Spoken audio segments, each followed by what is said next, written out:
Ito pala ang pinakamasakit na hiwalayan sa mundo ng showbiz.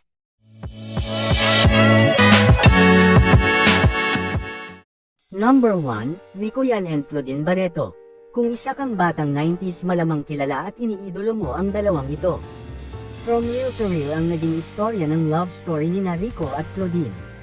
Marami ang kinilig at umasang sila na talaga sa huli, ngunit biglang bumuo ang mundo ng Rico and Claudine fandom, nang biglang pumanaw ang aktor na si Rico Yan.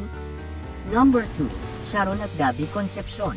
Isa din sa itinuturing na pinakamasakit na hiwalayan ay ang paghihiwalay ni Sharon at Gabby. Number 3, Gerald Anderson and Kim Chiu. Isa din ang tambalang Kimmerel sa itinuturing na may pinakamasakit na hiwalayan, dahil masyado silang napamahal sa kanilang tagahanga. Number 4, Julia Barreto at Joshua Garcia. Grabe ang kilig na hatid ng tambalang Joshua kung kaya ganun na lang ang saya ng kanilang tagahanga nang inihayag nila ang kanilang relasyon, ngunit hindi lahat ng love story ay may happy ending. Number 5, James Reid and Nadine Lustre.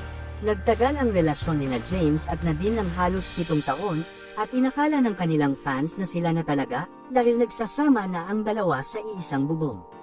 Number 6, Daniel Padilla at Catherine Bernardo. Taong 2023 nang tinapos ng Katniel ang kanilang 12 years na relasyon, at hanggang ngayon hindi pa rin nakaka-move on ang iilan sa kanilang mga fans.